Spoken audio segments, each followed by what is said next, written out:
Playing the servant role, manipulating by casting the will to dominate as duty or subservience. By Dr. George Simon, PhD, from counselingresource.com. One of the more subtle ways a person hell-bent upon power and control can veil their will to dominate is to cloak it under the cover of subservience to a higher cause or to the purported desire to be of service. I've been posting a series of articles on behaviors that persons with disturbances of character frequently display. When disordered characters habitually engage in these behaviors, they interfere with the normal socialization process, preventing the disturbed character from internalizing prosocial values and standards of conduct, and reinforcing maladaptive coping patterns. Such behaviors also have a powerful capacity to manipulate and impression manage others, thus making them behaviors that disturbed characters are unwilling to give up easily. Some of the behaviors we've discussed already, including faking innocence and ignorance, rationalizing, blaming others, and lying. One of the more subtle ways a person hell-bent upon power and control can veil their will to dominate is to cloak it under the cover of subservience to a higher cause, or the purported desire to be of service. In my work over the years with disturbed characters and their victims, I've seen many examples of this tactic, and I know well the damage it can inflict on a relationship. Early on in my clinical training, I happened to observe a therapy session that involved a young girl and her parents. To put it mildly, the child appeared to be a nervous wreck. She was not only anxious much of the time, but she had also been having nightmares and was fairly depressed. Her mother confided to the therapist that she thought her father was pushing her too hard. Her father was a prominent and successful businessman who had big plans for his daughter.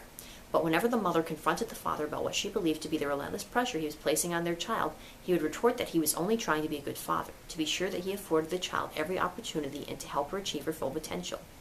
Toward that end, he insisted that she be placed in advanced programs, insisted on all A report cards, and frequently had conferences with the teachers when he thought they weren't doing enough to help. When the girl buckled under the pressure, he hired a tutor, boasting that he was the kind of parent who would do anything he could to help his daughter achieve her potential. All this was for a child who the educational professionals repeatedly indicated was of only average intellectual ability. I was so struck by the dynamics in this family that I made a case study of it and eventually included a modified version of it in my book, In Sheep's Clothing, Amazon.com. What struck me the most about this family was how determined the father was to have his way, the hallmark of an aggressive personality. How self-questioning and guilty the mother felt whenever she questioned his motives, and how differently the child's emotional suffering affected her parents. The child's suffering was so obvious it would be hard to ignore. The mother didn't ignore it, but didn't feel valid in her interpretations of events. The father didn't seem to care that the child was buckling under the pressure. What was important to him was that she accomplish the plans he had long set for her.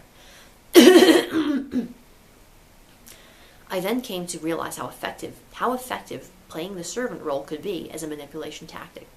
It's hard to see someone as a ruthless oppressor when they're constantly laying claim to tireless efforts on another's behalf. My gut was reacting instinctively to this man's aggression, as was his wife's gut. Yet it was hard to point out clearly the nature of his acts. Even the therapist assigned to this case aligned with the father's position for a while. So I eventually came to understand one of the main reasons people get manipulated, especially by aggressive personalities. They don't trust their gut-level feelings and instincts. Instead of paying attention to their inner fear and angst, and instead of ascribing validity to their initial response, they listen to the rationalizations and buy into the message being implied. I'm the servant here, not the oppressor, don't you see? They then part company with their intuition and succumb to the manipulation. One of the early pioneers of cognitive behavioral therapy coined the term dominance under the guise of service to describe the tactic of playing the role of servant. It's an effective tactic and one that's hard to spot right away.